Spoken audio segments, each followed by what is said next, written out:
بسم اللہ الرحمن الرحیم الحمدللہ وحدہ لا شریک لہ والصلاة والسلام علی من لا نبی بعدہ اما بعد فاعوذ باللہ من الشیطان الرجیم بسم اللہ الرحمن الرحیم ما كان محمد أبا أحد من رجالكم ولكن رسول الله وخاتم النبيين وكان الله بكل شيء عليما اللهم صل على محمد وعلى آل محمد كما صليت على إبراهيم وعلى آل إبراهيم إنك حميد مجيد اللهم بارك على محمد وعلى آل محمد كما باركت على إبراهيم وعلى آل إبراهيم إنك حميد مجيد جا زندگی مدینہ سے جھونکے ہوا کے لات جا زندگی مدینہ سے جھونکے ہوا کے لات شاہد کی حضور خفا ہے منا کے لات جا زندگی مدینہ سے جھونکے ہوا کے لات شاہد کی حضور خفا ہے منا کے لات کچھ ہم بھی اپنا چہرے باطن سوال لیں ابو بکر سے آئین عشق و وفا کے لات دنیا مسلمہ پہ بہت ہی تنگ ہو گئی فاروق اعظم کے دور کے وہ نقش خدا کے لات جن سے گناہ نے ہمیں محروم کر دیا عثمان کے وزاوی شرم و حیا کے لات مغرب کی گلیوں میں مارا مارا نہ پھر اعتدائے علم دروازے علم سے خیرات جا کے لات نام محمد سے دلوں کو سرور ملتا ہے نام محمد سے دلوں کو سرور ملتا ہے نگاہ فکر کو تازہ شعور ملتا ہے نصیب کیسا بھی ہو واسطہ احمد کا دیکھے نصیب کیسا بھی ہو وسیلہ محمد کا دیکھے خدا سے جو بھی مانگے ضرور ملتا ہے سبحان اللہ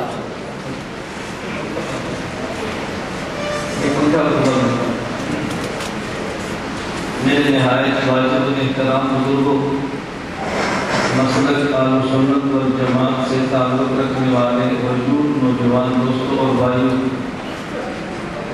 ہمارے آج کے جلسے کا عنوان ہے سیرت مصطفیٰ صلی اللہ علیہ وسلم و اہل بیت کانفرنس ہمارے آج کے جلسے کے عنوان کے دو حصے ہیں نمبر 1 سیرت مصطفیٰ نمبر 2 عظمت اہل بیت جلسے کی انتظامیہ نے مجھے یہ بات فرمائی کہ سیرت کی گفتگو تمہیں کرنی ہے اور اہل بیت کے عنوان پر گفتگو استاد الحدیث استاد محترم مفتی محمد ظاہر دامت برکات فرمائیں گے اپنے عنوان پر حضرت دامت برکات گفتگو فرما چکے ہیں اللہ رب العزت ہمیں ان باتوں کو سمجھنے کی توفیق عطا فرمائے سیرت مصطفیٰ صلی اللہ علیہ وسلم کے عنوان پر مختلف بحثیں ذیل میں ہیں اور مختلف عنوانات پر میرا ارادہ یہ تھا کہ مفصل آپ کی خدمت میں گفتگو کرتا سیرت مصطفیٰ صلی اللہ علیہ وسلم کے بعض چند وہ ہیں کہ جو عموماً خطبہ ارشاد فرماتے ہیں لیکن میں سیرت کے عنوان پہ ان پہلوؤں کا تذکرہ ضروری سمجھتا ہوں کہ جس کا تعلق براہ راست عقیدے اور نظریے کے ساتھ ہے اگر حضور اکرم صلی اللہ علیہ وسلم کی سیرت کو میں اس انداز میں بیان کر جاؤں کہ جس میں عقائد اور نظریات پر گفتگو نہ ہو میں سمجھتا ہوں سیرت بیان کرنے اور سننے پر اجر و ثواب تو ملے گا لیکن اجر و ثواب کے ساتھ ساتھ عقائد اور نظریات کی صلاح ازحد ضروری ہے اس لیے اس وقت پوری دنیا میں عموماً اور پاکستان میں خصوصاً نظریات اہل سنت والجماعت پر مسلسل حملے ہو رہے ہیں اور اکثر حملے ان کی طرف سے ہیں جو ہمارے نہیں اور وہ کہتے ہیں ہم تمہارے نہیں اور بعض حملے ان کی طرف سے ہیں کہ جو ہمارے نہیں مگر وہ دھوکہ دینے کی کہتے ہیں کہ ہم تمہارے ہیں۔ ہمارا صرف وہ شخص ہے کہ جس سے ہمارا عقیدہ اور نظریہ ملتا ہے۔ میں آپ کی خدمت میں گزارش کروں گا کہ جس دعوت میں اخلاص بھی ہو اور اس دعوت میں خلوص بھی ہو اور اس کے ساتھ ساتھ اس دعوت میں وحدت اور توحید بھی ہو، اللہ رب العزت اس کو ضرور کامیابی سے امکنار فرماتے ہیں۔ قبر میں بھی ہم اور باطن میں الگ ہونا ہے، معاشر میں بھی ہم نے اور باطن میں الگ ہونا ہے، اس کے بعد بھی باطن اور ہم نے الگ ہونا ہے۔ تو کیوں نہ آج ہی ہم باطن سے بیزاری کا اعلان کر دیں۔ حضرت ابراہیم علیہ السلام کا تذکرہ استاد فرما رہے تھے، ان کی بہت ساری خصوصیات میں سے بڑی خوبی یہ ہے، حضرت ابراہیم علیہ السلام نے باطل اگرچہ باپ تھا اس سے برات کا اعلان کیا ہے۔ ہمارے عموماً کبھی بعض حضرات کہتے ہیں کہ مولانا عقیدہ بیان کرتے وقت اس بات کا خیال کریں کہ فلاں بزرگ آدمی ہیں ان کے اوپر زد نہ ہے۔ میں نے کہا اگر قرآن کریم کو دیکھیں، آپ حضرات کیا بزرگ کا معنی یہ ہے کہ عمر بڑی ہو؟ میرے خیال میں شیطان سے زیادہ کسی کی عمر نہیں ہے۔ اگر آپ کے بزرگ سے مراد یہ ہے کہ عبادت بہت کرتا ہو، آسمان کے چپے چپے پہ عبادت شیطان نے کی ہے۔ اگر ہمارے یہاں بزرگ ہونے کا معنی یہ ہے کہ عالم بہت بڑا ہو، تو شیطان ایسا عالم تھا کہ مناظرہ براہ راست خدا سے کر رہا تھا۔ آپ کس سے مناظرہ کرو گے؟ اور شیطان نے خدا کو چیلنج کیا، خدا کو، چھوٹی بات نہیں ہے۔ آج مجھے کبھی لوگ کہتے ہیں کہ مولانا گھومن صاحب فلاں نے چیلنج کیا، فلاں نے کیا۔ میں نے کہا چیلنج کرتے رہیں گے انشاءاللہ، سامنے نہیں آنے انشاءاللہ۔ میں اللہ کی ذات پہ بھروسہ کر کے کہتا ہوں یہاں بھی موجود ہوں گے، میں گفتگو کر کے چلا جاؤں گا، میرے جانے کے بعد بات کریں گے، جب تک میں رہوں گا ہرگز بات نہیں کریں گے۔ مجھے اللہ کی ذات پر بڑا کامل بھروسہ ہے انشاءاللہ۔ میں گزارش کر رہا ہوں، شیطان اتنا بڑا عالم تھا، براہ راست وہ چیلنج اللہ کی ذات کو کر رہا تھا۔ اللہ رب العزت نے شیطان سے پوچھا کہ جب میں نے تجھے حکم دیا کہ سجدہ کر حضرت آدم کو، تو نے سجدہ کیوں نہیں کیا؟ ما منعک ان تسجد لما خلقت بیدی استکبرت ام کنت من العالین؟ تو شیطان نے کہا تھا انا خیر منہ خلقتنی من نار وخلقتہ من طین۔ اللہ تو نے مجھے آگ سے بنایا ہے، آگ نیچے چلاؤ تب بھی اوپر جاتی ہے۔ آدم کو مٹی سے بنایا ہے، مٹی اوپر پھینکو تب بھی نیچے آتی ہے۔ بلا بلندی والا پستی والے کو سجدہ کرتا ہے۔ اللہ نے فرمایا دفع ہو جا، نکل جا یہاں سے، مجھ سے بات دلیل مانگتا ہے، میں اللہ دلائل کا محتاج نہیں، میرے تو حکم چلتے۔ تو شیطان چیلنج کر رہا تھا، لیکن قرآن اٹھا کے دیکھ لو، قرآن کہتا ہے فَإِذَا قَرَأْتَ الْقُرْآنَ فَاسْتَعِذْ بِاللَّهِ مِنَ الشَّيْطَانِ الرَّجِيمِ۔ اگر قرآن کو پڑھنا ہے تو شیطان کو مردود کہنا ہے، عمر زیادہ ہے مردود تب بھی کہنا ہے، علم موجود ہے مردود تب بھی کہنا ہے، عبادت کے سجدے موجود ہیں مردود تب بھی کہنا ہے۔ اس کی وجہ یہ تھی کہ شیطان کا ہمارا نظریہ عقیدہ نہیں ملتا۔ آج دنیا میں عقیدے کی جنگ ہے، اور میں بڑی الحمدللہ تعالی تحدیث میں نعمت کے طور پہ کہتا ہوں، اللہ نے دیوبند کو یہ اعزاز بخشا ہے کہ دنیا میں جب بھی باطل کی تحریک چلی ہے، دیوبند نے کھل کے باطل کا تعاقب بھی کیا ہے، اپنے دلائل کو کھل کر بیان بھی کیا ہے۔ میں بھی آپ حضرات کی خدمت میں اپنے نظریات کے حوالے سے گفتگو کرتا ہوں۔ اللہ رب العزت ہمیں بات سمجھنے کی توفیق عطا فرمائے۔ ہمارے جلسے کے عنوان کا حصہ جو مجھے ملا ہے اس کا نام ہے سیرت مصطفیٰ۔ مصطفیٰ سے مراد خاتم الانبیاء محمد عربی صلی اللہ علیہ وسلم کی ذات گرامی ہے۔ حضرت محمد عربی صلی اللہ علیہ وسلم کا بنیادی کام کیا ہے؟ میرے نبی کا بنیادی کام وہ ہے جو اس کلمے سے پتہ چلتا ہے جو کلمہ خدا نے ہمیں دیا ہے۔ فرمایا تمہارا کلمہ لا الہ الا اللہ محمد الرسول اللہ ہے، جہاں تم نے میری توحید کا اعلان کرنا ہے وہاں میرے پیغمبر کی رسالت کا اعلان بھی کرنا ہے۔ میرے نبی کا بنیادی کام یہ ہے، وہ خالق سے علم و عمل لے لیتے ہیں، مخلوق کو علم و عمل دے دیتے ہیں۔ عبادت ہم نے خدا کی کرنی ہے لیکن اطاعت ہم پیغمبر کی کرتے ہیں۔ اس کی وجہ یہ ہے اگرچہ عبادت خدا کی کرنی ہے، عبادت کا معنی ہے احکام خدا بندی کو بجا لانا۔ بندہ کسی کے حکم میں عمل تب کرتا ہے اس کو دیکھے یا اس کو سنے۔ ہم خدا کو دیکھ بھی نہیں سکتے، خدا کو سن بھی نہیں سکتے، پھر اللہ کے حکم میں عمل کیسے کریں گے؟ اللہ نے اپنے اور ہمارے درمیان اس ذات پیغمبر کو دیا ہے۔ دیوبند کا عقیدہ ہے کہ جس پیغمبر نے خدا کی ذات کو دیکھا ہے اور خدا کی بات کو سنا ہے۔ ہمارا نظریہ ہے خدا کی ذات کو دیکھا ہے اور خدا کی بات کو سنا ہے، اور اللہ نے اعلان یہ فرمایا وَمَا يَنطِقُ عَنِ الْهَوَىٰ إِنْ هُوَ إِلَّا وَحْيٌ يُوحَىٰ۔ جب یہ پیغمبر بولتا ہے اگرچہ زبان اس کی ہوتی ہے لیکن بات وہ میری کرتا ہے۔ مَن يُطِعِ الرَّسُولَ فَقَدْ أَطَاعَ اللَّهَ، جو بات میرے پیغمبر کی مانے گا وہ بات میری مانے گا۔ اللہ کا پیغمبر اللہ کے ہمارے درمیان واسطہ ہے۔ میں یوں کہوں گا کہ نبی خدا کے ہمارے درمیان واسطہ ہے۔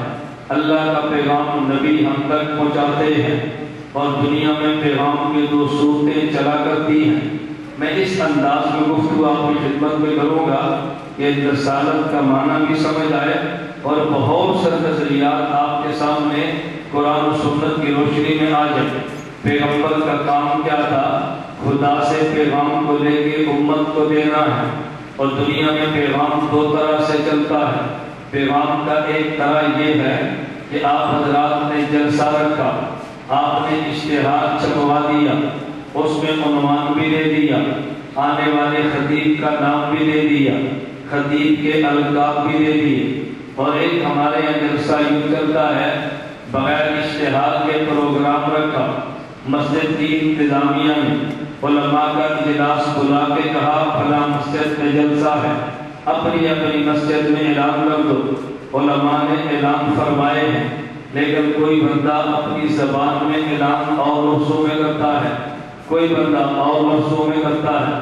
کوئی بندہ کہتا ہے عبادت نماز عشاء فلاں جگہ پہ درس قرآن ہوگا، کوئی کہتا ہے درس حدیث ہوگا، کوئی کہتا ہے ایمان و یقین کی بات ہوگی، کوئی کہتا ہے جی فلاں موضوع پر گفتگو ہوگی۔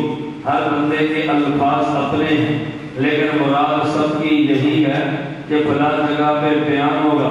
اگر اشتہار چھپوا کے جلسے کا پیغام دیا اس میں الفاظ بھی آپ کے ہیں اور مراد بھی آپ کی ہے۔ بغیر اشتہار چھپوائے جلسہ رکھا، اس میں الفاظ اعلان کرنے والے کے ہیں اور مراد آپ کی ہے۔ تو دنیا میں پیغام دو طرح سے چلتا ہے، کبھی پیغام دینے والے کو الفاظ بھی دیتے ہیں اور کبھی پیغام دینے والے کو مراد دیتے ہیں۔ الفاظ پیغام لے جانے والا اپنے پیش کرتا ہے۔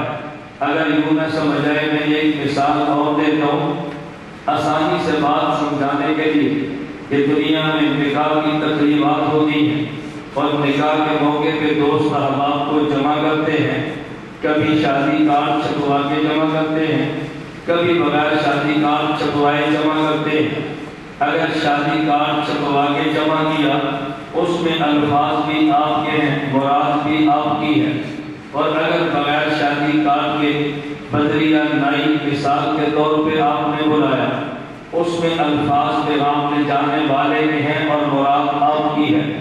بالکل اسی طرح اللہ اپنے پیغمبر کے ذریعے امت کو پیغام دیتے ہیں، کبھی مراد بھی خدا کی ہوتی ہے، الفاظ بھی خدا کے ہوتے ہیں، اور کبھی مراد خدا کی ہوتی ہے، الفاظ مصطفیٰ کے ہوتے ہیں۔ اگر مراد خدا کی ہو الفاظ بھی خدا کے ہوں اس پیغام کا نام قرآن ہے۔ اگر مراد خدا کی ہو الفاظ مصطفیٰ کے ہوں اس پیغام کا نام حدیث ہے۔ ہم قرآن بھی مانتے ہیں، حدیث بھی مانتے ہیں۔ ہم قرآن بھی مانتے ہیں، حدیث بھی مانتے ہیں۔ یہ میری ابتدائی خطبہ اب ذہن میں رکھنے میں آگے نظریات شروع کروں گا انشاءاللہ۔ میں نے عرض کیا ہے اگر مراد خدا کی ہو، الفاظ بھی خدا کے ہو، پیغام کا نام ولی پیغام کا نام، اگر مراد خدا کی ہو، الفاظ مصطفیٰ کے ہوں، پیغام کا نام حدیث۔ ہم قرآن بھی مانتے ہیں، حدیث ولی قرآن بھی مانتے ہیں، حدیث قرآن کا ماننا بھی ایمان ہے، حدیث کا ماننا بھی قرآن نہ مانے تب بھی بے ایمان ہے، حدیث نہ مانے تب بھی آپ بولتے ہیں قرآن نہ مانے تب بھی بے ایمان ہے، حدیث نہ مانے تب بھی بولیے نا۔ دیکھیں میرا قصور نہیں ہے کہ بلا تحریر مجھے 12 بجے لائے ہیں، میرا قصور تو نہیں۔ میں نے تو مغرب کی نماز آپ کے حفصہ آباد میں آ کر پڑھی۔ میں بڑے اللہ کا شکر ادا کرتا ہوں، ملک اور بیرون ملک میں ایک میرا میزبان ایسا نہیں ملے گا جو یہ کہے کہ یہ بندہ وقت پہ نہیں آتا۔ کوئی میزبان مجھے تلاش کرنے سے ملے گا۔ میرا ہر جلسے پر گلا ہوتا ہے کہ مجھے وقت پہ نہیں آتا۔ میرے بارے میں گلا کوئی نہیں کرے گا وقت پہ آتا نہیں، مجھے گلا ہوتا ہے کہ مجھے اسٹیج پر وقت پہ لاتے نہیں۔ میں کہ جس طرح وقت پہ میں آتا ہوں اسی طرح وقت پہ آپ مجھے لائیں، مجھے کھل کے بولنے کا موقع ملے نا۔ میں بڑا خوش ہوں، مجھے ان حضرات سے میں نے کہا تھا کہ میرا کھلا کسی حال میں بیان رکھیں، لیکن وقت مجھے کھلا 1.5-2 گھنٹے میں بہت بات کروں، پھر آپ کا بات لوگ چٹے لکھیں، میں ان چٹوں کا جواب دوں۔ انشاءاللہ اللہ نے چاہا تو ایک جلسہ آدھی صفائی کر دیں گے انشاءاللہ، اور میرے جلسے کے بعد جلسیاں ہونی ہیں، اس کے بعد جلسہ ہوگا پوری صفائی کر دیں گے انشاءاللہ۔ لیکن ترتیب بدل گئی، اب میرا قصور کا نہیں ہے، میں پھر بھی کوشش کرتا ہوں بات سمجھانے کے لیے۔ میں محسوس کرتا ہوں کہ آپ کو نیند آ رہی ہے، جس طرح میں محسوس کرتا ہوں آپ کو نیند آ رہی ہے۔ تھوڑی دیر پہلے آپ محسوس کر رہے تھے کہ مجھے بھی نیند آ رہی ہے، تو میں آپ کی کمزوری کا بھی احساس کرتا ہوں، اپنی کمزوری کا مجھے احساس ہے۔ خیر کرتا ہوں تو سمجھیں، اگر مراد خدا ہو، الفاظ خدا ہو، پیغام کا نام بولتے ہیں، پیغام کا نام، اگر مراد خدا ہو، الفاظ مصطفیٰ ہو، پیغام کا نام قرآن کا ماننا بھی ایمان ہے، حدیث کا ماننا بھی، اگر قرآن نہ مانے قرآن نہ مانے حدیث نہ مانے۔ میں آج کے جلسے میں بات کروں گا کہ جس کا کوئی انکار نہیں کر سکے گا، وہ یہ نہیں کہے گا کہ فرقہ والیت ہے۔ میں کہتا ہوں قرآن بھی مانو، حدیث بھی مانو، یہ اتفاقی بات ہے، اختلافی بات ہے۔ میں 4-5 مثالیں دیتا ہوں تاکہ آپ سمجھیں قرآن کیا کہتا ہے اور آپ کے علم میں ہو کہ حدیث کیا کہتی ہے۔ مثال نمبر 1، اللہ رب العزت نے حضرت آدم کو پیدا فرمایا۔ میں اب بڑی بات سمیٹ کر کہہ رہا ہوں، آدم علیہ السلام کو پیدا فرمایا۔ حضرت آدم جنت میں رہے، توجہ رکھنا، کہاں رہے؟ جنت میں رہے۔ اللہ نے حضرت آدم علیہ السلام کو پیدا فرمایا اور جنت میں رکھا، اور یہ حکم دیا کہ آپ نے اس طرف کے قریب نہیں جانا۔ حضرت آدم علیہ السلام چلے گئے، لیکن جا کر آدم علیہ السلام نے گناہ نہیں کیا۔ کیوں؟ فنسی آدم، حضرت آدم بھول گئے تھے، اور آپ بھی بھول کر کوئی کام کرنے سے گناہ نہیں کرتے، بولیے ایسے گناہ نہیں کرتے۔ لیکن آدم علیہ السلام کو پھر بھی خدا نے ڈانٹ دیا ہے، پھر بھی جنت سے نکال دیا ہے، پھر بھی زمین پر بھیج دیا ہے۔ آدم اور حوا 40 سال تک روتے رہے ہیں، تو بعض لوگ کہتے ہیں گناہ نہیں تھا تو روئے کیوں تھے، گناہ نہیں تھا تو معافی کیوں مانگی ہے۔ میں نے کہا بات یاد رکھنا، نبی کا بھول جانا اور ہے، امتی کا بھول جانا اور ہے۔ نبی کا بھول جانا اور ہے، امتی کا بھول جانا۔ اگر کوئی آدمی روزہ رکھے اور بھول کر کھا لے تو روزہ بولتے ہیں نا، اگر بھول کر روزہ رکھے اور بھول کر پی لے تو روزہ، لیکن نماز پڑھے اور بھول کر نماز میں بات کر لے تو نماز، بولیے نا نماز، تو فرق کیا ہے؟ اگر روزے میں بھول کر کھایا تو روزہ نہیں ٹوٹا، نماز میں بھول کر بات کی ہے تو نماز ٹوٹ گئی۔ اس کا مطلب یہ کہ بھول جانا الگ الگ ہوتا ہے، ایک بھول جانا نماز والے کا ہے، ایک بھول جانا روزے والے کا ہے، ایک بھول جانا نبی کا ہے، ایک بھول جانا امتی کا ہے۔ امتی کا بھول جانا اور ہوتا ہے اور نبی کا بھول جانا اور ہوتا ہے۔ توجہ رکھنا، جو بندہ روزے میں ہے یہ عالم مشاہدہ میں نہیں ہے، عالم غیبوبت میں، مجھے اب سنیں، اور جو آدمی نماز میں ہے وہ عالم مشاہدہ میں ہے۔ عالم مشاہدہ کا معنی توجہ، آدمی نماز میں کھڑا ہے، اللہ سے باتیں کر رہا ہے، جب قرآن پڑھتا ہے تو اللہ اس سے باتیں کر رہا ہے، جب یہ نماز میں بولتا ہے تو اللہ سے باتیں کرتا ہے، اور جب قرآن پڑھتا ہے تو اللہ ہو رہی ہے نا، اللہ اس سے باتیں کرتا ہے، نماز میں اللہ سے باتیں کر رہا ہے، یہ مشاہدہ ہے، اور روزے میں خدا سے باتیں نہیں کرتا، یہ غیبوبت ہے۔ تو نبی پر جبریل اتر رہا ہے، یہ مشاہدہ ہے، امتی پہ نہیں اترتا، غیبوبت ہے۔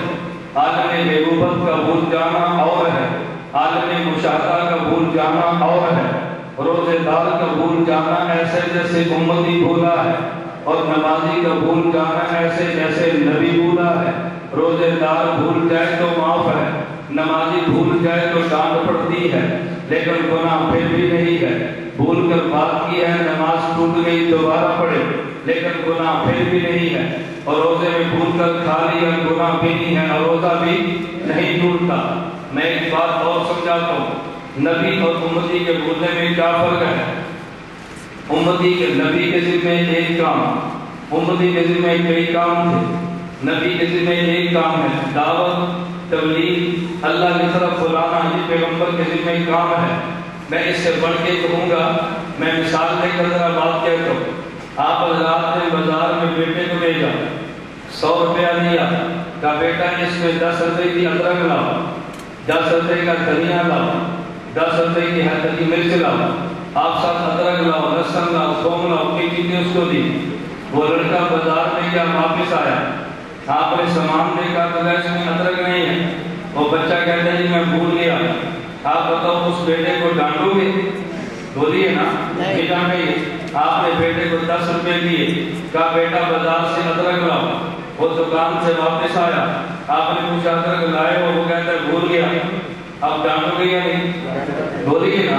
تو جب اس کے ذمہ 10 کام تھے، ایک کام میں بھول گیا تو ڈانٹ نہیں پڑتی، اور جس کے ذمہ ایک کام وہ بھول جائے تو ڈانٹ۔ اللہ کا میں آدم کو نے کچھ بھی نہیں، صرف ایک طرف کے قریب نہیں جانا۔ آدم بھول گئے ہیں تو ڈانٹ پڑ گئی ہے نا، آدم بھول گئے ہیں تو ڈانٹ پڑ گئی ہے۔ میں کہتا ہوں توجہ رکھنا، لیکن جس کے ذمہ ایک کام ہو، نمازی کے ذمہ ایک کام ہے اللہ سے بات کرنا، اور روزے دار کے ذمہ ایک کام ہے، اس سے نماز بھی پڑھنی ہے، اس سے بازار بھی جانا ہے، اس سے تلاوت بھی کرنی ہے، کاروبار بھی کرنا ہے۔ نمازی نے کچھ بھی نہیں کرنا سوائے اللہ سے باتیں کرنے کے۔ تو جس کے ذمہ ایک کام تھا اس میں بھی بھول جائے تو ڈانٹ پڑتی ہے، ذمہ ایک کام وہ بھول جائے تو ڈانٹ نہیں پڑتی۔ میں بتا یہ رہا تھا آدم علیہ السلام بھول گئے ہیں، گناہ نہیں ہے، لیکن ڈانٹ کیوں پڑی ہے؟ نبی کا بھول جانا اور ہے، امتی کا بھول جانا اور ہے۔ آدم علیہ السلام بھولے ہیں، آدم علیہ السلام نے اللہ سے دعائیں مانگی ہیں، ایک دعا وہ جو قرآن میں ہے، اور ایک وہ دعا جو حدیث مبارک میں ہے۔ قرآن کریم میں دعا ربنا ظلمنا انفسنا وَإِن لَّمْ تَغْفِرْ لَنَا وَتَرْحَمْنَا لَنَكُونَنَّ مِنَ الْخَاسِرِينَ۔ اللہ تو مجھے معاف کر دے، اگر آپ نے معاف نہ کیا میرا بڑا نقصان ہوگا۔ اور ایک دعا مستدرک الصحیحین میں ہے، حضرت عمر بن خطاب رضی اللہ عنہ فرماتے ہیں آدم علیہ السلام نے اللہ سے عرض کیا اللہم انی اسألک بمحمد، اللہم انی اسألک بحق محمد ان تغفر لی، اللہ تجھے میرے محمد کا واسطہ مجھے معاف کر دے۔ حضرت آدم نے حضرت محمد کا وسیلہ دے کر خدا سے مانگا ہے، اے اللہ تجھے تیرے محمد کا وسیلہ دے کر مانگ کر مجھے معاف کر دے۔ اللہ نے پوچھا اے آدم ابھی تک تو میں نے اپنے محمد کو پیدا نہیں کیا، تو نے میرے محمد کو کیسے پہچانا ہے؟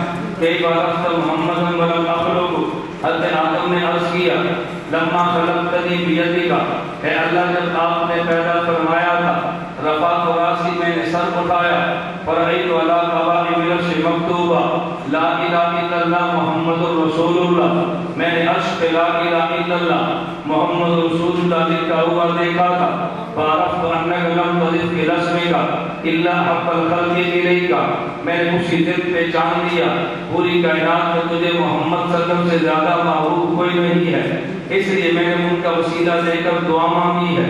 اللہ رب العزت نے فرمایا صدقت یا آدم، اے آدم تو نے بالکل سچ کہا ہے، تو نے بالکل سچ کہا ہے، سألتنی بحقیقت غفرت لک، مجھے پوری کائنات میں ان سے زیادہ محبوب بھی کوئی نہیں، انہوں نے حق الخلق الیہ، تو نے ان کا وسیلہ دے کر دعا مانگی، اے آدم میں نے تجھے معاف کر دیا ہے۔ اب توجہ رکھنا، حضرت آدم کی ایک دعا جو قرآن میں ہے اور ایک دعا جو حدیث میں ہے۔ قرآن میں حضرت آدم کی وہ دعا جو بغیر وسیلے والی ہے، اور حدیث میں وہ دعا جو وسیلے والی ہے۔ ہم کہتے ہیں بغیر وسیلے کے دعا مانگنا بھی جائز ہے، کیونکہ اس کا تذکرہ قرآن میں ہے۔ وسیلے والی دعا مانگنا بھی جائز ہے، کیونکہ اس کا تذکرہ حدیث میں ہے۔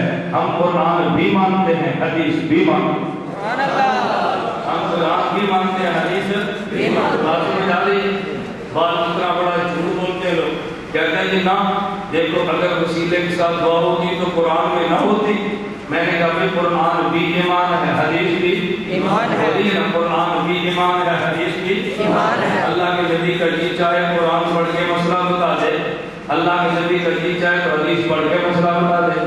کوئی بندہ نبی کو پابند کر سکتا ہے کہ آپ نے قرآن پڑھ کے مسئلہ کیوں نہیں بتایا؟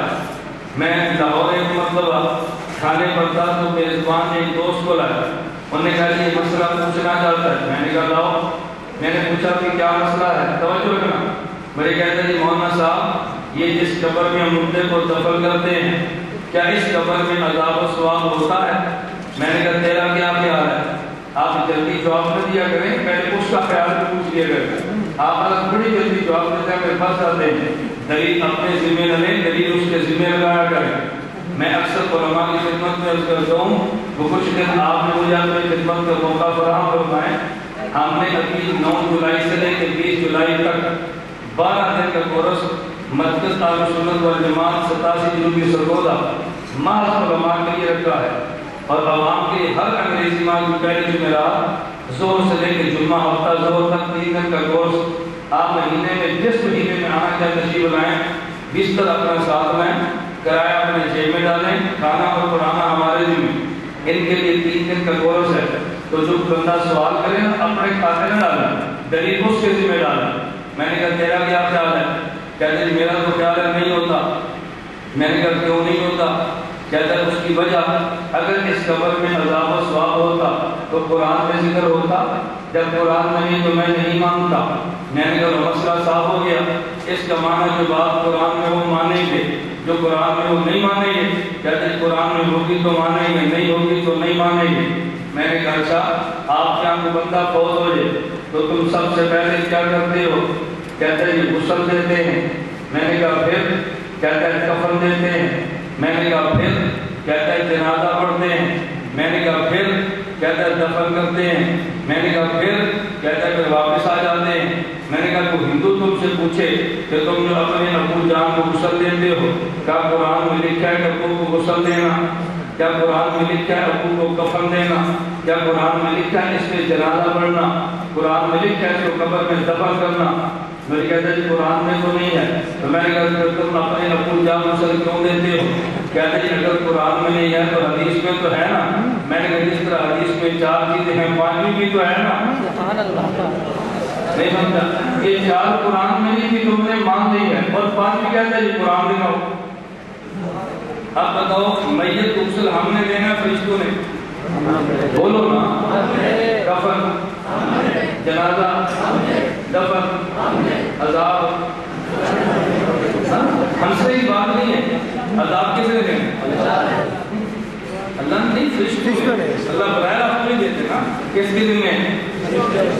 اور جب اللہ فرشتے سے فرمائے عذاب دے تو فرشتہ اللہ سے یہ نہ کہ شاید میں عذاب ہو۔ جو کام تیرے کرنے کے تھے اس پہ تو نے قرآن نہیں مانگا، اور جو کام فرشتے کے کرنے تھے اس پہ قرآن مانگتا ہے۔ نہیں بات سمجھے؟ اور بھائی جو تیرے کرنے کے کام تھے اس پہ قرآن تو نہیں مانگتا، اور جو فرشتے کے کرنے کے کام اس پر قرآن مانگتا ہے۔ اب کہتے ہیں وہ تو چپ ہو گیا۔ میں نے کہا میرے پاس آیات ہیں میں پڑھوں گا، لیکن پہلے بتانا چاہتا ہوں کہ تیری دلی کتنی کمزور ہے۔ گزشتہ دنوں میں میسج چلا، مسجد سے تھوڑی مر گیا، میسج چلا، میری بات سنیں، میں مذاق نہیں کرتا اور ہر دھرمی بھی نہیں کرتا، ذاتیات پہ حملے بھی نہیں کرتا۔ میسج چلا، مجھے لڑکے کہا کہ سنا ہے احمد سید کی قبر سے خوشبو آئی ہے۔ میں نے کہا میں تردید بھی نہیں کرتا، تائید بھی نہیں کرتا۔ کہتے ہیں کیوں؟ میں نے اصولی بات کرتا ہوں، غازی عبدالرشید شہید ہوئے، ان کی قبر سے خوشبو آئی۔ دریا خان ضلع بکر احمد سے یہ بیان کیا کہ اس نے کہا یہ جھوٹ ہے، بہتان ہے، نہ یہ قبر ہے، نہ یہ جنت کا باغ ہے، خوشبو کیسے آئی ہے؟ میں کہتا ہوں مادی ہو، اگر اس قبر سے خوشبو مانو گے تمہارا عقیدہ نہیں رہے گا، اگر عقیدہ مانو گے خوشبو نہیں رہے گی۔ سبحان اللہ۔ نہیں سمجھے بھائی، جب تمہارا عقیدہ یہ قبر جنت کا باغ نہیں ہے، خوشبو کیسے ہے؟ اگر خوشبو مانو تو پھر تمہارا عقیدہ نہیں، یا عقیدہ مان لو یا خوشبو مان لو، دونوں باتیں تم نہیں مان سکتے۔ ہمارا یہ کوئی حجت نہیں، ہم لوگ اس قبر کو جنت کا باغ سمجھتے ہیں، علامہ حیدری قبر سے خوشبو آئی ہم مانتے ہیں، غازی عبدالرشید شہید کی آئی ہم مانتے ہیں، مولانا عبداللہ شہید کا مانتے ہیں، ہمیں تو کوئی حجت نہیں ہے۔ تم یا عقیدہ مانو گے یا تم خوشبو مانو گے، دونوں چیزیں تم نہیں مانو۔ یہاں 7 سے گزرا ہے، میں بیان کے لیے آتا، میں نے میزبان نے کہا جی ہمارا یہ 7-8 سال کا بچہ سے ملاقات کرے گا، میں لگاؤ، میں نے پوچھا اس کی خوبی کیا ہے؟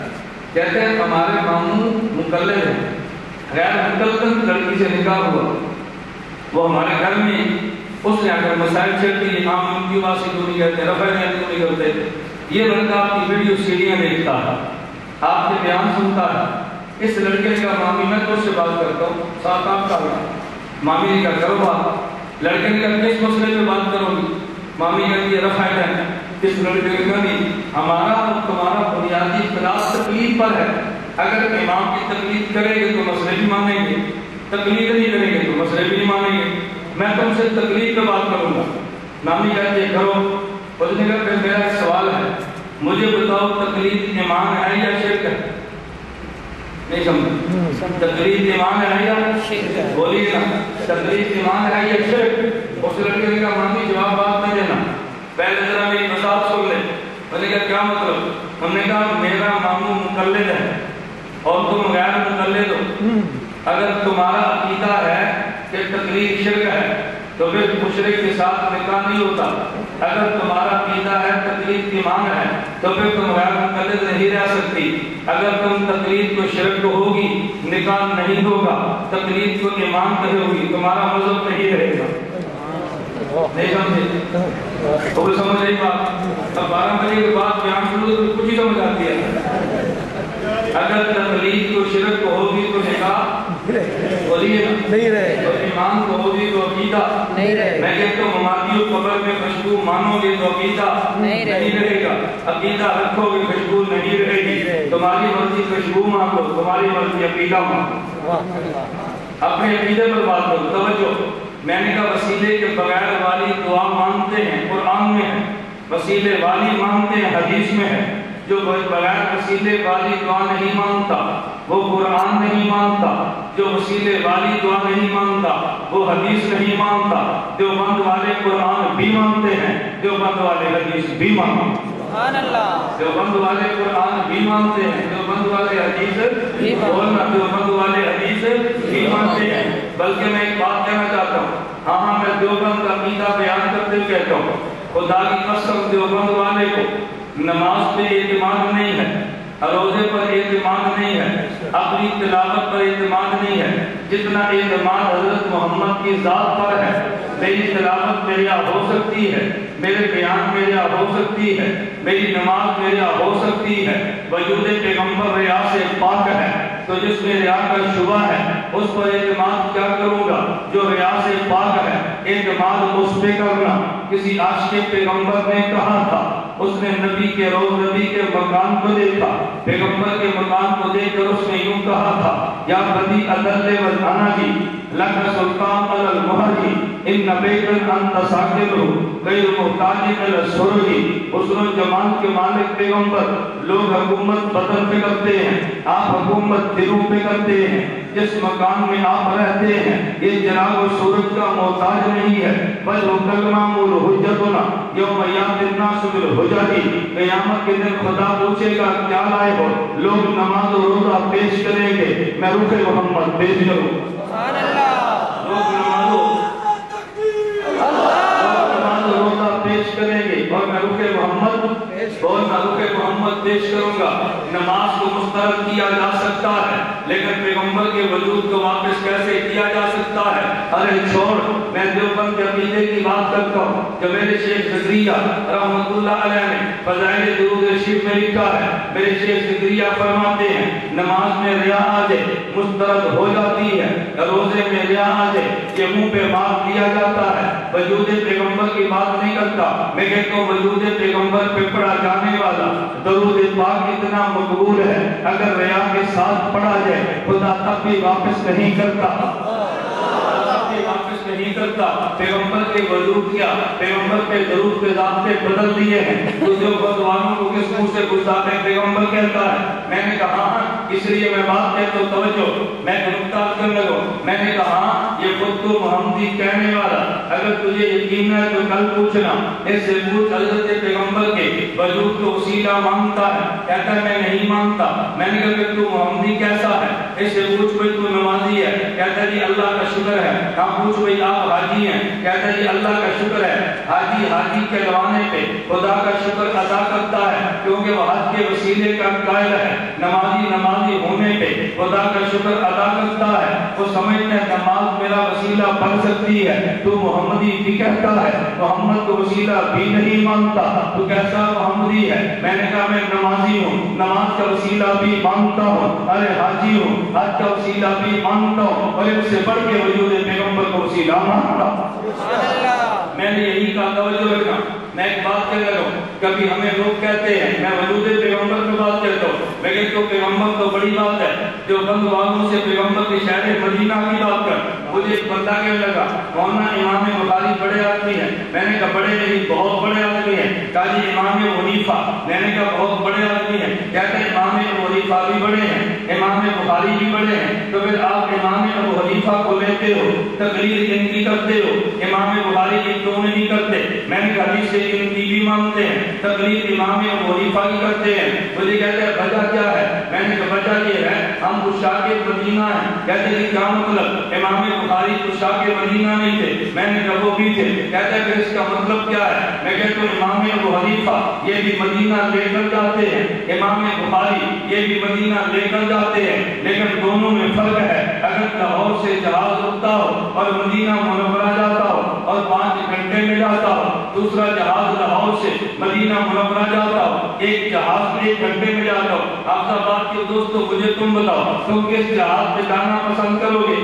1 گھنٹے ایک جہاز لاہور سے اڑے اور مدینہ منورہ 5 گھنٹے میں جائے، اور ایک جہاز لاہور سے اڑے اور 1 گھنٹہ میں جائے، تو عاشق مدینہ وہ 5 کی بجائے 1 گھنٹے والے کو لے گا۔ میں نے کہا امام بخاری مدینہ لے کر جاتے ہیں، ہم نے امام بخاری سے کہا ہم نے مدینہ منورہ جانا ہے۔ امام بخاری کہتے ہیں وفی قال حدثنا احمد بن اشکابہ قال حدثنا محمد بن فضیل عن عمارة بن القعقاع عن ابی زرعہ عن ابی ہریرہ قال قال رسول اللہ، درمیان میں 5 واسطے لایا ہے۔ ہم نے امام حنیفہ سے پوچھا ہم نے مدینہ جانا ہے، امام حنیفہ نے فرمایا عن ابی حنیفہ عن انس بن مالک قال قال رسول اللہ عن ابی حنیفہ عن عبداللہ ابن انیس قال قال رسول اللہ عن ابی حنیفہ عن عبداللہ ابن الحارث قال قال رسول اللہ عن ابی حنیفہ عن انس بن مالک قال قال رسول اللہ عن ابی حنیفہ عن باسرة بن الاسقع قال قال رسول اللہ عن ابی حنیفہ عن عائشہ بنت عجلہ قال قال رسول اللہ۔ امام بخاری 5 گھنٹے، ابو حنیفہ 1 گھنٹہ۔ امام بخاری 5 سٹاپ کرتا ہے، ابو حنیفہ 1 سٹاپ، تو پھر نام سٹاپ والی گاڑی پر مدینہ کیوں لگا ہے؟ میں نے کہا امام بخاری تو مانتے ہیں لیکن وہ تھوڑی دیر لگاتا ہے، ہم عشاق مدینہ ہیں، ہم کہتے ہیں حضور کے مدینہ جلدی میں چلتے۔ سبحان اللہ، یہ تو تمہیں تو مدینہ جانا ہی نہیں ہے نا، تو مدینہ جانا ہی نہیں۔ اگر تمہیں نظر اگر میری بات پہ یقین ہے، میری بات کو جذباتی مت سمجھنا، صبح آپ چلے جاؤ کسی اہل حدیث عالم سے پوچھو، چلے جاؤ کسی مماتی مولوی سے پوچھو، دونوں میں جس سے چاہو پوچھ لو، کہنا مولوی صاحب میرا مسئلہ ہے، تو پوچھے گا کیا بیٹا؟ کوئی مولوی صاحب میرا مسئلہ ہے کہ مجھے مدینہ منورہ سے ویزا آ گیا ہے، میں وہاں جانا چاہتا ہوں ریاض کمانے کے لیے۔ مولوی صاحب فرمائیں کہ حلال مال کمانا عبادت ہے، بیٹا مدینے میں تو بڑی بابرکت مال ہے، چلے جاؤ۔ پھر دوسرا بندہ جا کے پوچھے کہ مولوی صاحب میں جانا چاہتا ہوں مدینہ منورہ، لیکن میرا جی چاہتا ہے کہ میں پہلے نبی کے روزے پر جاؤں پھر مکہ جاؤں، تو میں نبی کے روزے کے لیے مدینہ منورہ جا سکتا ہوں؟ لیکن نہ، یہ تو شرک ہے، عجیب بات ہے، ریال کمانے کے لیے مدینے کا سفر جائز ہے، نبی کا روزہ دیکھنے کے لیے مدینے کا سفر جائز نہیں۔ جو بند والے کہیں گے ریال کی نیت سے مدینے کا سفر جائز ہے اور روزے کی نیت سے مدینے کا سفر باعث اجر و ثواب ہے، تو ریال کے لیے سفر کا قائل ہے، روزے کے لیے سفر کا قائل نہیں۔ ہم ریال کے لیے تو قائل تھے لیکن مدینے کو باعث اجر و ثواب مانتے ہیں۔ تو میں نے کہا جو بند عشق رسول کو تم نے دیکھا ہی نہیں ہے، بلا وجہ کہتا ہے جو بند والے نہیں مانتے، نانا مانتے ہیں۔ اگر تجھے نظر نہ آئے میرے دوستوں، میری بات کو تنقید نہ سمجھنا، آپ صبح دیکھ لیں یہاں پر کتنی اہل جس نے جماعت بنائی ہے تاریخ حرمت رسول کے نام سے، آپ اس کا بینر دیکھنا، بڑی بڑی فلیکسیں دیکھنا، اوپر پیغمبر کے روزے کی فوٹو تجھے نظر نہیں آئے گی، نماز نبوی کتاب دیکھنا، پیغمبر کے روزے کی فوٹو نہیں ہوگی، اوپر تصویر مدینے کی کھجور بھی ہوگی، جو بند کی کتاب دیکھنا، مکہ کی فوٹو بھی ہوگی، پیغمبر کے روزے کی تصویر بھی ہوگی، تو پھر مان لینا جو بند کا تعلق مدینے کے روزے سے ہے اور اس کا تعلق مدینے کی کھجور سے ہے۔ نہیں سمجھا مدینے کی اور کھجور کا مطلب سمجھ گئے نا، یہ جاتا ہے کھجور کے لیے، دولت کے لیے، یہ جاتا ہے روزے ماضی کے لیے۔ میرا تعلق روزے سے ہے، تیرا تعلق کھجور سے ہے، تو بات روزے اور کھجور کی ہے۔ میں کہتا ہوں اس لیے بات سمجھا رہا تھا، ہم وسیلے کے قائل ہیں، قائل ہیں یا نہیں؟ بولنا وسیلے کے قائل ہیں۔ میں مدینہ منورہ میں تھا، میرا ایک مریض آیا اور مجھے وہ کہنے لگا کہ مولوی صاحب مسئلہ پوچھ رہا ہے، میں نے کہا بتاؤ، کہتا ہے نبی کے وسیلے سے دعا مانگنا جائز ہے۔ میں نے کہا چل تو بتا کوئی وسیلہ جائز کیا ہے یا نہیں؟ ہم سے جو پوچھا کوئی تو بھی بتا نا، آپ فوراً سوال پہ جواب نہ دیا کریں، کوئی سوال اس سے بھی کر دیا کریں تاکہ اس کو بھی کوئی دلیل تو سوچنی پڑے۔ مجھے کہتے ہیں کہ نماز کا وسیلہ جائز ہے، میں نے کہا پھر؟ کہتے ہیں نبی کا جائز نہیں ہے۔ میں نے کہا مجھے یہ بتا نماز کہاں سے آئی تھی؟ کہتے ہیں عرش معلیٰ سے آئی تھی۔ میں نے کہا نماز خود آئی تھی یا کوئی لایا تھا؟ کہتے ہیں خود تمہیں لائی تھی، حضور لائے تھے۔ میں نے کہا آنے والے کا وسیلہ دے سکتا ہے، لانے والے کا نہیں دے سکتا۔ نہیں سمجھا؟ بھئی قرآن آیا تھا اور نبی قرآن کو لائے تھے، آنے والے کا وسیلہ دیتا ہے، لانے والے کا وسیلہ نہیں دیتا۔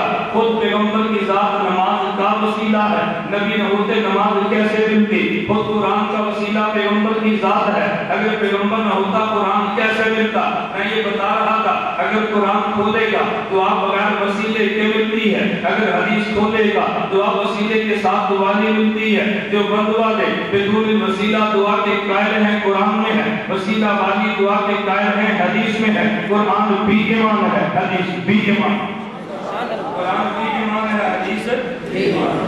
مثال نمبر 2، حضرت عیسیٰ علیہ السلام نبی بن کر آئے ہیں، دعوت دے رہے تھے، یہودی مخالف ہو گئے، ایک وقت آئے کہ قتل کرنے کا فیصلہ کر لیا۔ عیسیٰ علیہ السلام وہاں سے چلے اور ایک کمرے میں جا کے چھپے ہیں، یہودی پیچھے قتل کرنے کے لیے۔ عیسیٰ علیہ السلام نے کمرہ بند کیا، ایک یہودی اندر گیا۔ قرآن کریم کہتا ہے کما قتلوا ما صلبوا ولکن شبہ لهم، اس یہودی کی شکل کو خدا نے بدل دیا، عیسیٰ علیہ السلام کو زندہ آسمان پہ اٹھا لیا۔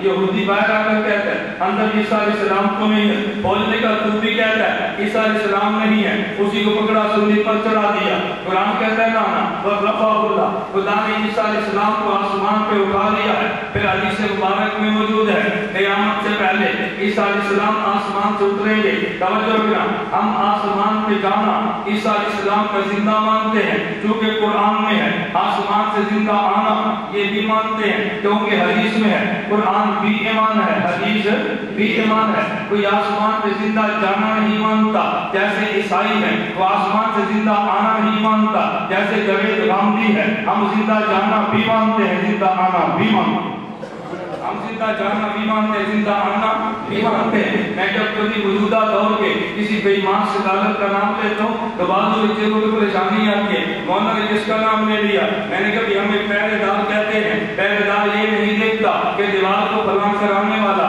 داڑھی والا ہے یا داڑھی گھومنے والا ہے، وہ یہ نہیں دیکھتا کہ جو فلاں کر آ رہا ہے رات کو ڈکیتی مارنے کے لیے یہ پگڑی والا یا ٹائی والا ہے۔ اگر مرزا قادیانی پگڑی باندھ کے دین پہ ڈکیتی مارے گا ہم تب بھی تردید کریں گے، اور اگر جاوید غامدی یہ ٹائی پہن کے ڈکیتی کرے گا ہم تب بھی تردید کریں گے۔ دنیا کے ڈاکوں کو کسی درجے میں برداشت کیا جا سکتا ہے لیکن کے ڈاکو کو برداشت نہیں کیا جاتا۔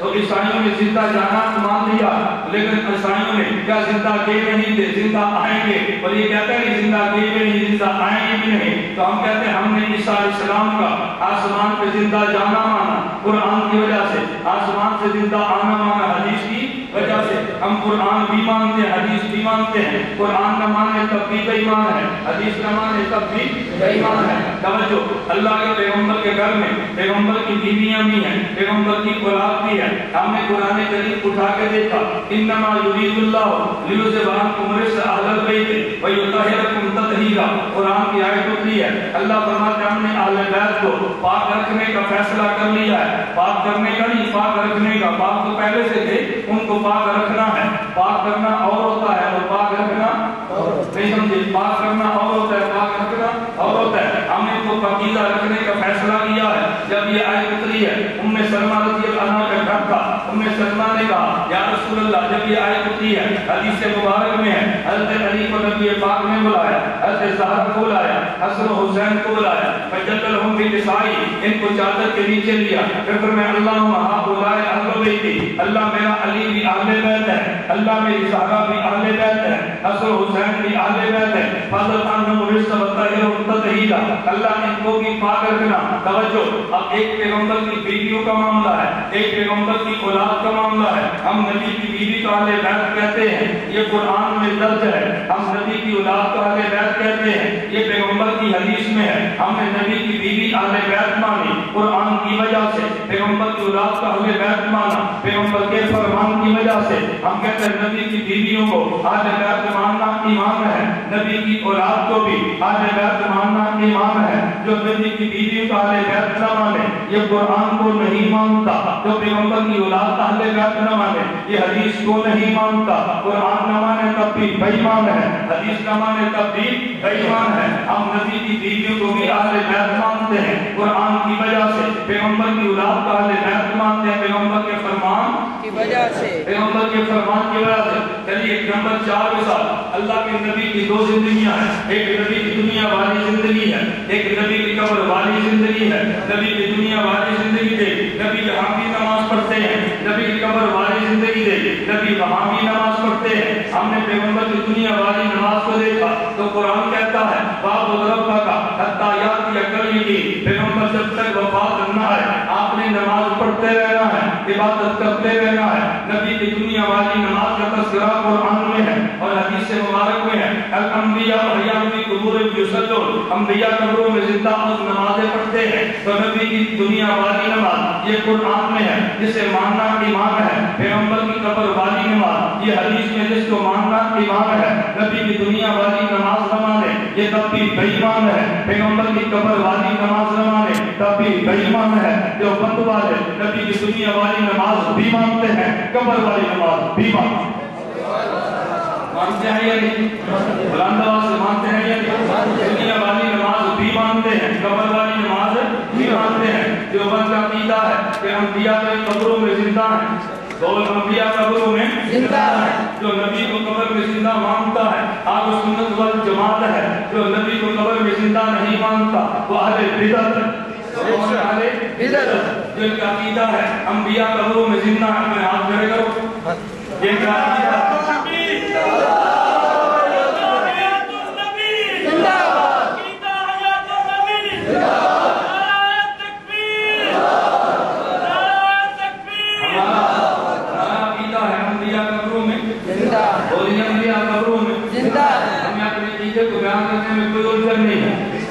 عقیدہ ہوتا ہے، تم چھوڑ دو ہم کبھی بیان کریں گے۔ مجھے کوئی ساتھی کہتے ہیں وہ جی وہ تو نہیں کرتے، میں نے کہا وہ کریں تو صحیح، نہیں سمجھا، وہ کرے تو صحیح۔ اب جواب ملنا اب نہیں کرتے۔ اب کہتے ہیں کیا اللہ نے اس کا قرآن حدیث قبر میں پوچھنا ہے، حشر میں سوال ہوگا؟ میں نے کہا پہلے یہ سوال ہونا تھا تو ختم ہو گیا۔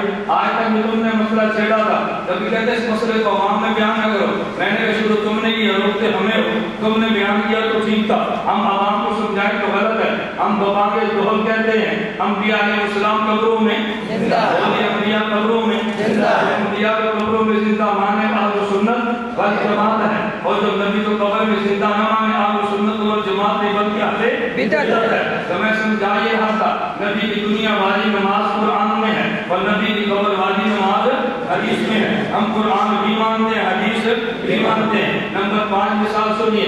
آدمی جہاد کے اندر گیا ہے, اس کا جسم بھی ہے اور جسم کے اندر روح بھی ہے. یہ دونوں جہاد کے اندر گئے تھے, آگے تلوار لگی یا گولی لگی, یہ جسم کٹا اور شہید ہو گیا ہے, جسم قتل ہو گیا ہے, روح کہاں گئی کچھ پتا نہیں ہے. اللہ قرآن کریم میں فرماتے ہیں لا تقولوا لمن يقتل فی سبیل اللہ اموات بل احیاء ولکن لا تشعرون. یہ جو اللہ کے راستے میں قتل ہوا اس کو تم نے زندہ کہنا ہے, اس کو تم نے مردہ نہیں کہنا. اللہ یہ جو بدن قتل ہوا ہے روح کہاں چلی گئی؟ حدیث مبارک میں موجود ہے. نبی پاک صلی اللہ علیہ وسلم نے فرمایا ارواحهم فی جیوف طیر خضر لہا قنادیل معلقۃ بالعرش تسرع من الجنۃ حیث تشاء. شہید کی روح سبز پرندے کی کوٹ میں ہوتی ہے, وہ پرندہ قندیل کے اندر ہوتا ہے, قندیل عرش کے ساتھ لٹکا ہوتا ہے, وہ جنت میں جہاں چاہے سیر کرتی ہے. ہم نے دیکھا شہید کا بدن زندہ ہے کہ اللہ نے قرآن میں بتایا ہے. شہید کی روح زندہ ہے, اللہ نے حدیث میں بتائی ہے. ہم نے شہید کے بدن کو زندہ مانا قرآن کی وجہ سے, شہید کی روح کو زندہ مانا حدیث کی وجہ سے. قبر کے شہید کے بدن کو زندہ ماننا ایمان ہے, قرآن میں آیا ہے. شہید کی روح کو زندہ ماننا ایمان ہے کیونکہ حدیث میں آیا ہے. پر جسم زندہ نہ مانے تب بھی بے ایمان ہے, اور روح زندہ نہ مانے تب بھی بے ایمان ہے. جو بند والے جسم کو بھی زندہ مانتے ہیں اور شہید کی روح کو بھی زندہ مانتے ہیں. مانتے ہیں یا نہیں مانتے؟ ذرا توجہ کرنا, ایک نکتہ آپ میں لو. مجھے ایک ساتھی کہنے لگا عموماً سوال وہ جی کیسے زندہ ہے, اس کی کیفیت بتاؤ کیسے زندہ ہے. میں نے کہا توجہ, مماتیت کسے کہتے ہیں کہ جو بات قرآن کہنا مانو, کہے گا نہیں مانیں گے. جس پر قرآن کہنا بحث کریں اور وہ اس پہ کریں گے. نہیں سمجھے, قرآن نے اس بات کو مانو کیا کہتے ہیں, اس کو اس پہ بحث نہ کرنا, اس پہ بحث کریں گے. قرآن کریم نے کیا فرمایا لا تقولوا لمن يقتل فی سبیل اللہ, بولیے نا شہید کے جسم کو مردہ, بولیے نا مردہ. اور یہ کیا کہتے ہیں یہ مردہ ہے. قرآن کہتے ہیں مردہ میں کہنا, کہتے ہیں مردہ ہے. قرآن کہتے ہیں تمہیں سمجھ نہیں آنا, کہتے ہیں ہمیں سمجھاؤ. قرآن کہتے ہیں تمہیں سمجھ میں لا تشعرون, تم سمجھ نہیں سکتے, مانو. تم کیسے سمجھو گے بھئی آج شہید کے ذرات بکھر گئے ہیں, وجود کے ٹکڑے ہو گئے ہیں, کوئی ذرہ کہاں پر کوئی ذرہ کہاں پہ, زندہ کیسے ہے, تمہیں سمجھ میں نہیں آنا. قرآن نے کہا مانو, کہتا ہے نہیں مانتے. قرآن نے کہا سمجھ میں نہیں آنا, کہتا ہے ہمیں سمجھاؤ. تو جس بات سے قرآن منع کرے اس کے اندر چلا جانا ہے, اور جس کا حکم دے نہیں ماننا, اسی کا نام قرآن دشمنی ہے. تو میں گزارش کر رہا تھا اللہ مجھے اور آپ کو بات سمجھنے کی توفیق دے. ہم قرآن بھی مانتے ہیں, حدیث بھی. میں نے کتنی مثالیں دی؟ 5. بولیے کتنی دی ہیں؟ 5. میں نے وقت کی وجہ سے میں نے سمیٹ لیا قرآن کو, 5 مثالیں دی. وسیلے والی دعا کا بغیر وسیلے والی دعا کا تذکرہ قرآن میں, وسیلے والی دعا کا تذکرہ حدیث میں. بولیے نا حدیث میں. عیسیٰ علیہ السلام کا زندہ آسمان پہ جانا قرآن میں, آسمان سے زندہ آنا بولتے جاؤ نا حدیث میں. نبی کی دنیا والی نماز کا تذکرہ قرآن میں. قبر والی نماز کا تذکرہ حدیث میں. بولتے جاؤ کہاں پہ, حدیث میں. نبی کی بیویاں اہل بیت ہیں, کہاں پہ, قرآن میں. پیغمبر کی اولاد اہل بیت ہے, کہاں لکھا ہے, حدیث میں. شہید کا جسم زندہ ہے, کہاں لکھا ہے, قرآن میں. شہید کی روح زندہ ہے, کہاں لکھا ہے, قرآن میں. حدیث میں. ہم قرآن بھی مانتے ہیں, حدیث بھی مانتے ہیں. قرآن بھی مانتے ہیں, حدیث بھی مانتے ہیں. اللہ مجھے اور آپ سب کو قرآن ماننے کی بھی توفیق عطا فرمائے, حدیث ماننے کی بھی توفیق عطا فرمائے. میں نے صرف چند ایک مثالیں دے کے عرض کیا ہے کہ جو ہم کو عرض کیا ہے قرآن بھی مانتے ہیں, حدیث بھی مانتے ہیں. اللہ مجھے بھی توفیق دے, اللہ آپ کو بھی توفیق عطا فرمائے. وآخر دعوانا الحمدللہ رب العالمین.